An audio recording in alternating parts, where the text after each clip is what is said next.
Hola, muy buenos días. Mi nombre es Fernández Camila y en el día de hoy vamos a analizar la semiología de codo, muñeca y mano. Empezamos observando los ejes clínicos del paciente, donde podemos ver que el valgo fisiológico del miembro izquierdo está un poco más acentuado que el derecho. Ahora comenzamos con la palpación de los reparos óseos de codo. En primer lugar vamos a ubicar a los epicóndilos, primero el epicóndilo medial, luego el epicóndilo lateral. Ascendemos palpando los bordes medial y lateral del húmero. Luego nos dirigimos hacia abajo y podemos palpar el olecranon, todo su contorno. También podemos palpar los 2/3 superiores del borde posterior del cúbito. También podemos palpar a la cabeza del radio desde el epicóndilo lateral, 2 traveses de dedo por debajo, palpamos la cabeza del radio y lo corroboramos haciendo movimientos de pronosupinación. También debemos recordar la corredera que existe entre el epicóndilo medial y el olecranon donde pasa el nervio cubital. Estos tres reparos en flexión de codo forman un triángulo y con el codo extendido están alineados. Seguimos con la palpación de partes blandas de codo. Empezamos con la palpación del tendón del músculo bíceps braquial, donde lo vamos a palpar en el punto medio del pliegue del codo. Medialmente a él podemos palpar al músculo braquial. Luego también tenemos al músculo pronador redondo, que lo vamos a palpar en la parte anterior y superior del antebrazo. Luego también tenemos el tendón del palmar largo, que lo palpamos en el punto medio de la muñeca, y el tendón del flexor radial del carpo lateralmente a él. También podemos palpar el grupo lateral del antebrazo. También seguimos con la palpación del grupo anterior del antebrazo y luego con la palpación del grupo posterior del antebrazo. Acá debemos recordar que existen dos planos, el superficial y el profundo. También podemos ubicar el surco bicipital medial y el surco bicipital lateral. También podemos palpar al músculo tríceps braquial, donde su tendón lo vamos a palpar superiormente al olecranon y su vientre muscular en la región posterior del brazo. Empezamos con las maniobras especiales para codo. En primer lugar tenemos la prueba de bostezo interno, donde con nuestra mano proximal vamos a ejercer una fuerza hacia adentro y con la mano distal una fuerza hacia afuera. Aquí vamos a estar evaluando la estabilidad del ligamento colateral cubital de la articulación del codo. Si el paciente nos refiere dolor o si observamos la apertura de la interlínea articular, la prueba es positiva. En este caso, es negativa. Seguimos con la prueba de bostezo externo, donde con nuestra mano distal vamos a ejercer una fuerza hacia adentro y con nuestra mano proximal una fuerza hacia afuera. Acá vamos a estar evaluando la estabilidad del ligamento colateral radial de la articulación del codo. La prueba es positiva si el paciente refiere dolor o vemos la apertura de la interlínea articular. En este caso es negativa. Una vez terminado con codo, empezamos la sección de muñeca y mano. Primero empezamos con la palpación ósea de muñeca, donde en primer lugar vamos a estar ubicando las apófisis estiloides tanto cubital como radial. Luego, tomando como referencia la apófisis estiloides radial, vamos a realizar una inclinación cubital, vamos a descender y palpamos el tubérculo del escafoides. Luego, medialmente a él, vamos a palpar al semilunar, que para poder palparlo mejor vamos a realizar una pronación del antebrazo. Seguimos todo el reborde posterior del radio hasta encontrar el tubérculo de Lister. Descendemos y donde sentimos una depresión, ahí está el hueso semilunar. Realizando una flexión de muñeca, vamos a poder sentir cómo este hueso rellena ese espacio. Luego, tomando como referencia la apófisis estiloides cubital, realizamos una inclinación radial, descendemos y vamos a palpar al piramidal. Superiormente a él, al hueso pisiforme.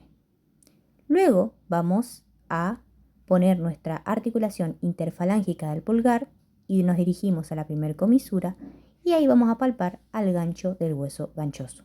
Lateralmente a él encontramos al hueso grande, que para poder palpar mejor vamos a ubicar nuevamente en pronación, ubicamos el tubérculo de Lister, la depresión por el semilunar y por debajo de él vamos a encontrar al hueso grande. Lateralmente a él encontramos al trapezoide y como último de la fila inferior encontramos al trapecio. Siguiendo con la palpación ósea de los reparos óseos de mano, vamos a tener en cuenta que para los últimos 4 dedos van a ser los mismos reparos: falange distal, falange media, falange proximal.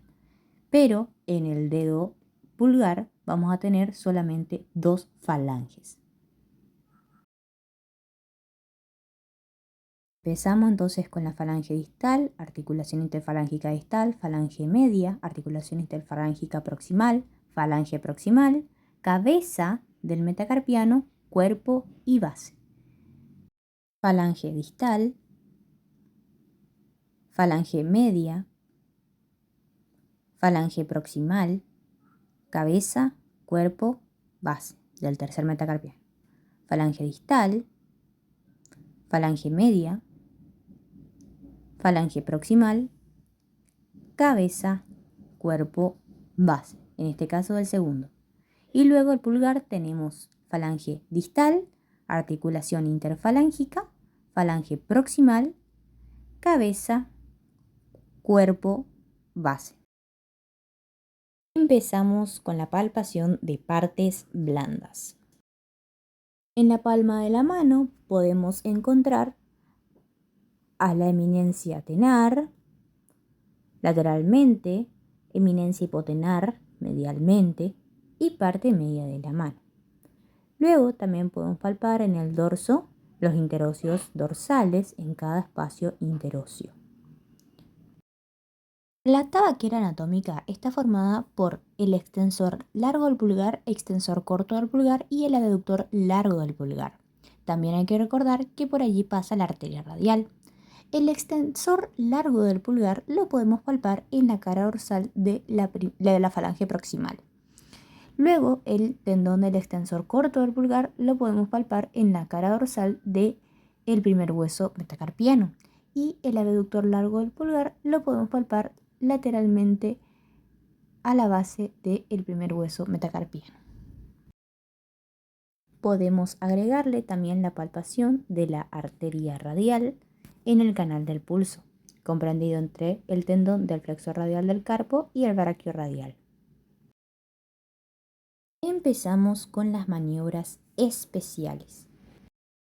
En primer lugar tenemos al test de Tanzer, donde le vamos a pedir al paciente que realice la hiperextensión de ambas muñecas colocando ambas palmas juntas. La maniobra produce la elongación del nervio mediano a nivel del túnel carpiano. El signo es positivo si se produce adormecimiento en la zona inervada por el mismo. En este caso es negativo.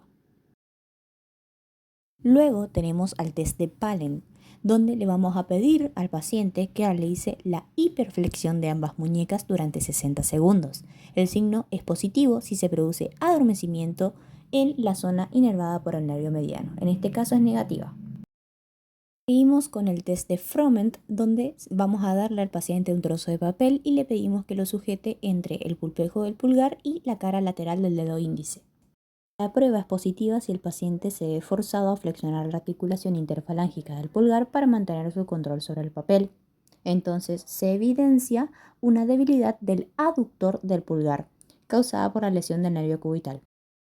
En este caso la prueba es negativa.